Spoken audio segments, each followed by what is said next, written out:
Halo adik-adik sekalian, selamat siang. Hari ini kita belajar tentang memahami kedudukan dan fungsi Pancasila. Ini materi pada kelas 8 sekolah menengah pertama ya. Jadi saya perkenalkan kembali, saya Jahdi Sudardi Payung, guru di salah satu SMP di Kabupaten Labuan Batu Utara, Provinsi Sumatera Utara.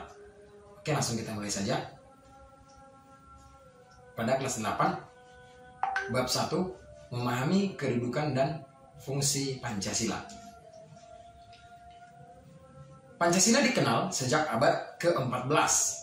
Terdapat dalam buku Negara ya, saya ulangi, buku Negara Kertagama karangan Prapanca, dan juga buku Sutasoma karya Empu Tantular. Berasal dari bahasa Sanskerta, yaitu panca dan lim. Panca dan sila. Panca artinya 5, sila artinya dasar. Yang berarti Pancasila itu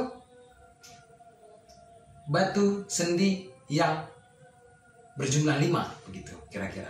Dan juga berarti pelaksanaan kesusilaan atau aturan dari kelima sila tersebut. Itu yang dimaksud dengan Pancasila pada awal pertama kali dikenal.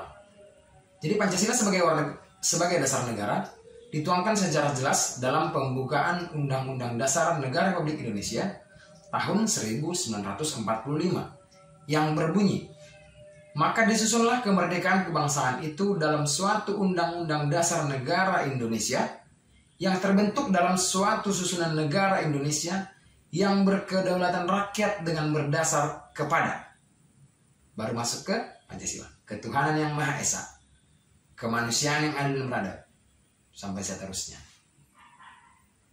Itulah hubungan antara Pancasila sebagai dasar negara dan Undang-Undang Dasar Negara Republik Indonesia. Kita lanjutkan kembali. Rumusan Pancasila yang terdapat dalam alinea keempat pembukaan Undang-Undang Dasar Negara Republik Indonesia tahun 1945 secara yuridis konstitusional sah, berlaku dan mengikat seluruh lembaga negara, lembaga masyarakat, dan setiap warga negara tanpa terkecuali.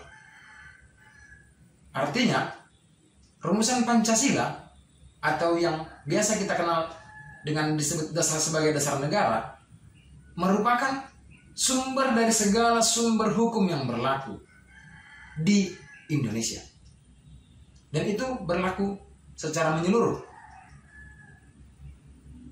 bagi seluruh rakyat Indonesia tanpa terkecuali.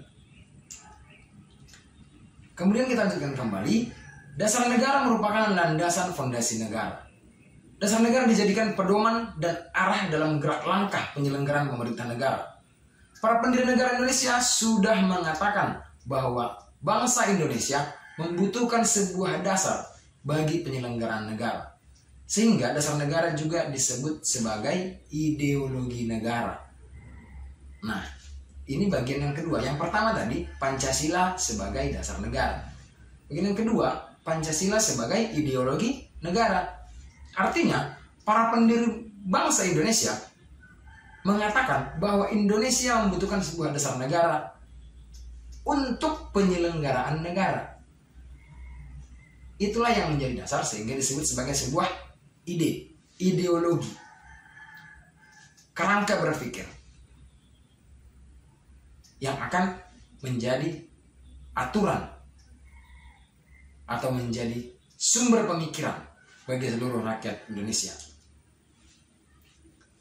Pancasila juga disebut sebagai pandangan hidup atau pandangan hidup bangsa, atau dalam bahasa Inggris dikenal dengan way of life, pedoman hidup atau petunjuk hidup. Pandangan hidup adalah prinsip atau asas yang mendasari jawaban terhadap pertanyaan untuk apa seseorang itu hidup. Sehingga dalam pandangan hidup bangsa terkandung konsepsi mengenai kehidupan yang dicita-citakan, pikiran terdalam dan gagasan mengenai kehidupan yang baik. Di sini perlu saya tegaskan, Pancasila sebagai pandangan hidup. Tadi disebut untuk apa seorang itu hidup. Jadi artinya pandangan hidup, jauh kita melihat ke depan, Pancasila itu seyogianya harus terwujud satu persatu. Jadi artinya Pancasila satu, ketuhanan yang Maha Esa misalnya. Tidak ada lagi dalam pandangan hidup kita orang-orang yang tidak beragama, yang tidak punya kepercayaan. Percaya kepada Tuhan yang Maha Esa melalui ajaran agama dan kepercayaan yang dianutnya masing-masing. Tapi tetap kepada Tuhan yang Maha Esa. Itu sebagai konsep berpikirnya. Lalu kita lanjutkan kembali fungsi dan peranan Pancasila sebagai yang pertama, jiwa bangsa Indonesia. Yang kedua, kepribadian bangsa Indonesia. Yang ketiga, sumber dari segala sumber hukum. Yang keempat, perjanjian luhur. Yang kelima, cita-cita dan tujuan bangsa Indonesia. Yang keenam, satu-satunya asas dalam kehidupan berbangsa dan bernegara. Yang ketujuh, Pancasila sebagai moral pembangunan. Jadi kita telah satu persatu fungsi dan peranan Pancasila sebagai jiwa bangsa Indonesia. Artinya Pancasila itulah yang menjiwai kehidupan bangsa Indonesia. Itulah yang ada di dalam pemikiran kita, sehingga kita bisa berdamai. Walau dengan berbagai perbedaan, berbagai suku, namun kita satu dalam Pancasila. Kemudian kepribadian bangsa Indonesia juga. Inilah yang menjadi kepribadian bangsa Indonesia secara menyeluruh, secara luas. Pancasila yang menjadi pedoman. Kemudian yang ketiga, sumber dari segala sumber hukum. Jadi tidak ada satupun aturan yang berlaku di Indonesia yang bertentangan dengan Pancasila. Itu tidak boleh. Karena sumber dari segala sumber hukum di Indonesia adalah Pancasila. Itulah yang menjadi dasar. Kemudian yang kelima, cita-cita dan tujuan bangsa Indonesia. Ya, tadi sudah saya sebut. Jadi, misalnya, tadi ketuhanan yang Maha Esa. Artinya, kalau hari ini masih ada yang tidak punya kepercayaan, atau tidak percaya kepada Tuhan yang Maha Esa,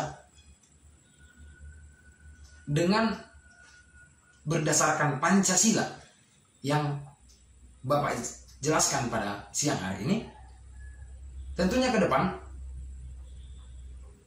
semoga tidak ada lagi.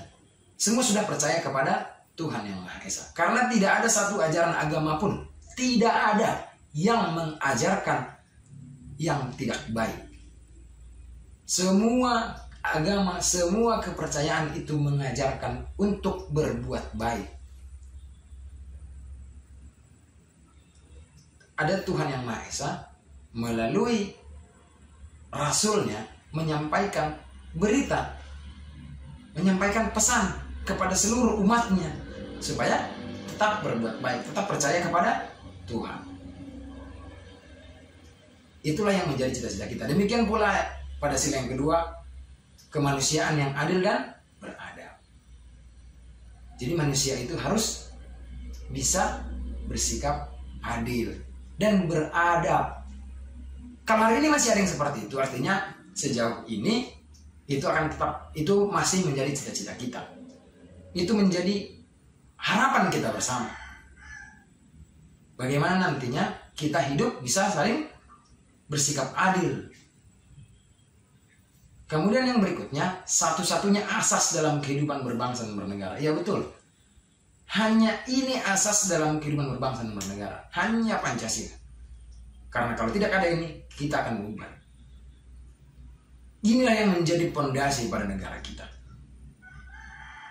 Inilah yang menjadi asas bagi kita dalam kehidupan berbangsa.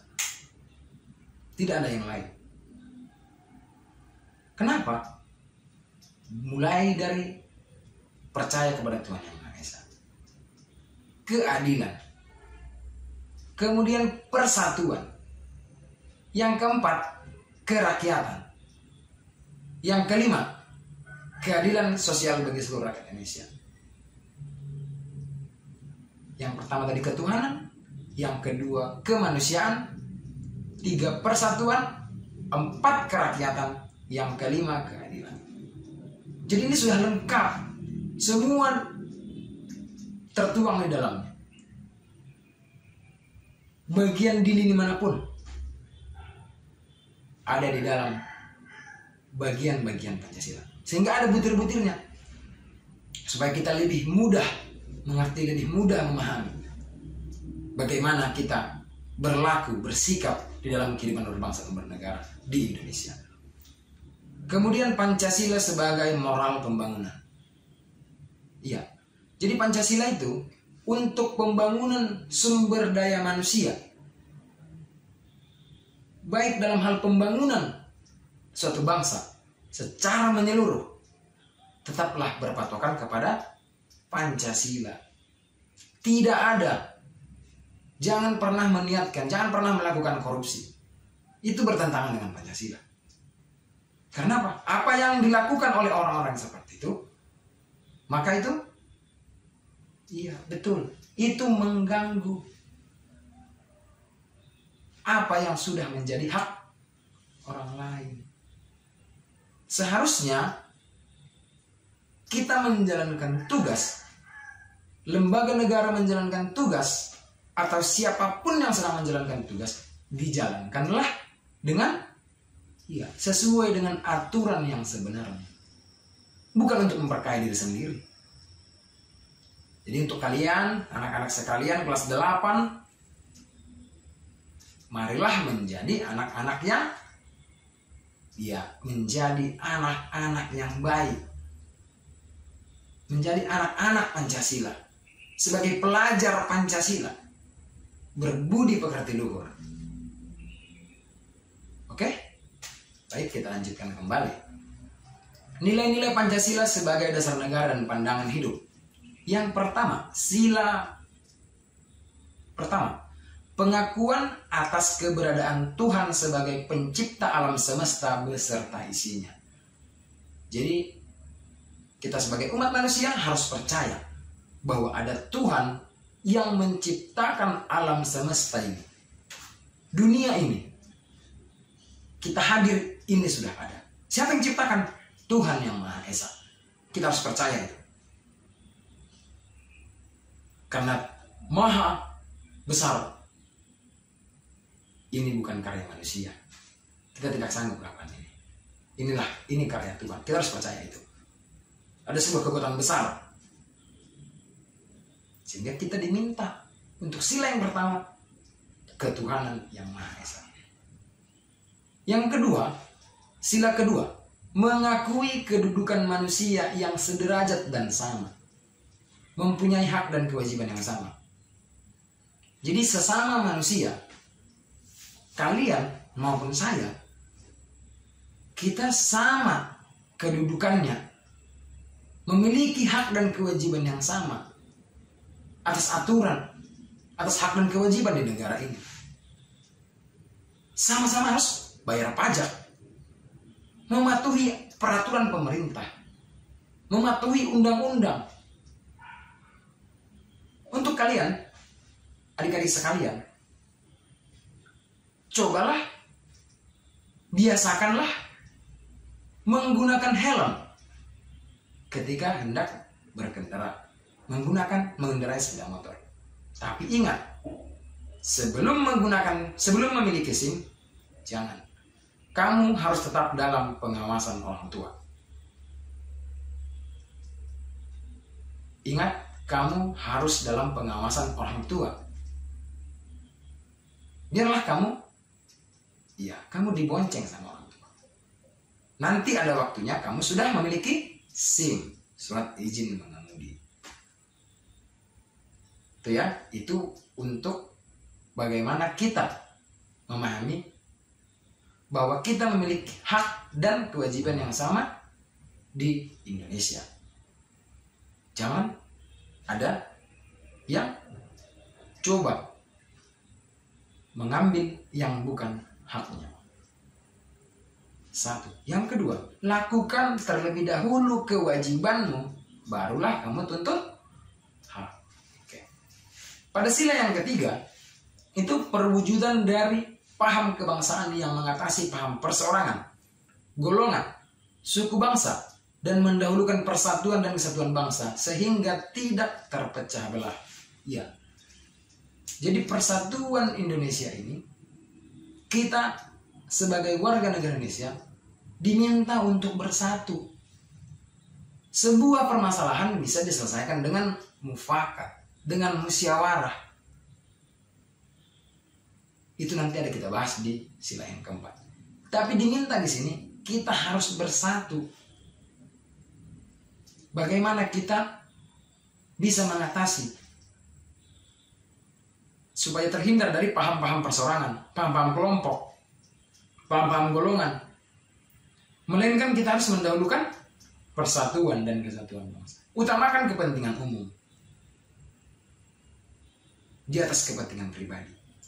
Jangan mengutamakan kepentingan pribadi, tapi utamakanlah terlebih dahulu kepentingan umum, kepentingan orang banyak. Kemudian yang keempat, sila keempat, sendi utama demokrasi di Indonesia berdasar atas musyawarah dan asas kekeluargaan. Itu yang tadi sudah Bapak sebut. Menyelesaikan sebuah masalah, kita bisa bermusyawarah untuk menghasilkan sebuah mufakat. Lalu kita patuhi dan laksanakan bersama di tempat kita masing-masing ketika ada sebuah permasalahan. Itu bukan sesuatu yang lain sulit. Sehingga tidak perlu untuk menonjolkan diri, bersikap egois. Mari coba kita ambil sebuah kesepakatan bersama. Kita lakukan bersama. Kemudian yang terakhir itu sila kelima. Salah satu tujuan negara yang hendak mewujudkan tata masyarakat Indonesia yang adil dan makmur berdasarkan Pancasila. Jadi salah satu tujuan negara kita adalah mewujudkan tata masyarakat Indonesia yang adil dan makmur. Para legislatif di lembaga legislatif, anggota DPR RI, baik Dewan Perwakilan Rakyat Daerah tingkat 1, Dewan Perwakilan Rakyat Daerah tingkat 2, membuat sebuah aturan itu, atau seluruh lembaga negara yang lain, itu semua untuk keadilan dan kemakmuran rakyat. Sehingga kita sebagai warga negara bisa hidup adil dan makmur. Nah, ketika ada yang mengatakan, Pak, tapi itu begini, itu melakukan pelanggaran hukum, itu korupsi dan segala macam. Itu pemahamannya adalah konsepnya oknum. Itu bukan kelompok. Tentu ada saja suatu kondisi, walaupun untuk bisa berada di lembaga negara tersebut tidak mudah, ada sebuah perjalanan panjang, sebuah proses yang sulit. Namun tetap ada peluang untuk berbuat yang kurang baik mungkin. Sehingga itu bukan kelompok, bukan lembaga, tapi oknum. Itu perseorangan, karakter seseorang itu yang kurang baik. Kita harus paham di situ, bukan organisasinya. Baik dalam hal apapun, kita tidak boleh mengeneralisasi. Coba kita lihat bahwa itu adalah perbuatan oknum, bukan kelompok organisasi tersebut, bukan lembaga tersebut. Jadi, seperti tadi yang sudah Bapak jelaskan, butir-butir pengamalan Pancasila itu ada 45. Jadi Pancasila berfungsi sebagai dasar negara. Hal ini mengandung maksud bahwa Pancasila digunakan sebagai dasar negara untuk mengatur penyelenggaraan ketatanegaraan yang meliputi bidang sosiologi, bidang ideologi, politik, ekonomi, sosial budaya, dan pertahanan keamanan. Jadi dasar negara yang tadi sudah Bapak jelaskan, Pancasila sebagai dasar negara ini mengandung maksud supaya seluruh lembaga penyelenggara ketatanegaraan negara ini, baik meliputi bidang ideologi, politik, ekonomi, sosial budaya, dan pertahanan keamanan, itu semua berasaskan pada Pancasila. Kemudian Pancasila sebagai pandangan hidup bangsa dipergunakan sebagai petunjuk dalam kehidupan sehari-hari bermasyarakat. Baik dari sikap maupun perilaku masyarakat Indonesia haruslah selalu dijiwai oleh nilai-nilai luhur Pancasila. Jadi Pancasila sebagai dasar negara, Pancasila sebagai pandangan hidup bangsa. Semua sila dari Pancasila tersebut tidak dapat dilaksanakan secara terpisah-pisah. Karena Pancasila merupakan satu kesatuan yang utuh dan saling berkaitan. Sila-sila dalam Pancasila merupakan rangkaian kesatuan yang bulat sehingga tidak dapat dipisah-pisah satu sama lain atau tidak dapat dibagi-bagi atau diperas. Jadi ada 5 sila tersebut itu saling berkaitan. Tidak boleh dipisah-pisahkan. Pada kondisi tertentu ini dilepas, ini dipisah, tidak bisa. Itu harus menyatu, melekat, mencakup keseluruhan.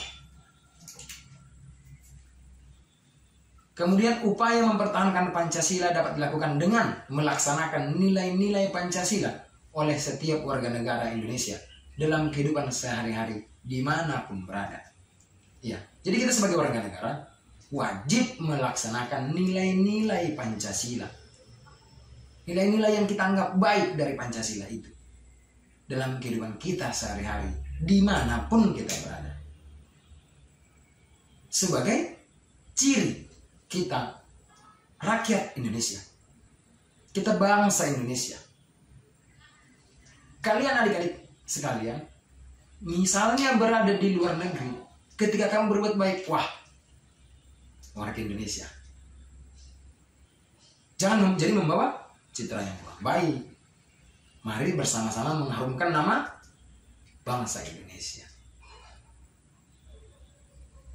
Kita lanjutkan kembali. Demikian halnya dengan kalian, anak-anak Bapak beserta didik sekalian. Kalian harus mampu menunjukkan nilai-nilai Pancasila dalam kehidupan kalian sehari-hari, agar terjadi keseimbangan hak dan kewajiban dalam kehidupan sehari-hari, baik di rumah, di sekolah maupun di masyarakat. Iya. Jadi kalian punya hak sebagai peserta didik. Namun ingat, lakukanlah terlebih dahulu kewajiban, lalu terima hak. Jangan hanya menerima hak lalu menuntut hak tapi tidak melaksanakan kewajiban. Tentu itu tidak boleh. Hadir ke sekolah tepat waktu, kemudian membawa seluruh perlengkapan kebutuhan sekolah, mengerjakan PR, itulah merupakan beberapa contoh kewajiban. Lalu apa hakmu? Kamu berhak menerima pelajaran secara lengkap dari guru. Silakan. Ada yang kurang dimengerti? Angkat tanganmu, bertindak sopan. Ketika sudah diperintahkan berbicara, Bu, saya ingin bertanya ini. Pak, saya ingin bertanya tadi. Pak, saya belum mengerti tentang ini. Silakan diulang kembali. Itu tidak menjadi sebuah masalah.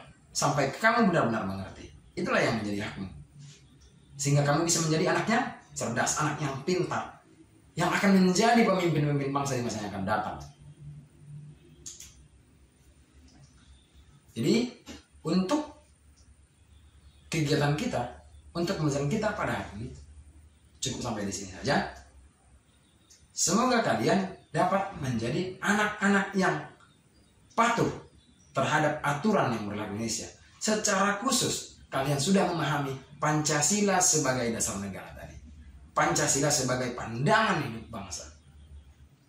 Jadi apapun yang kalian lakukan, apapun yang kalian perbuat, berbuatlah berdasar pada Pancasila. Jangan melawan aturan, jangan melanggar undang-undang. Contoh sederhana, perikop paling kecil, aturan sekolah, aturan di rumah. Biasakanlah dirimu untuk mematuhinya. Itu saja ya. Baik, sampai jumpa di pertemuan berikutnya. Semoga kita sehat selalu. Salam dan bahagia.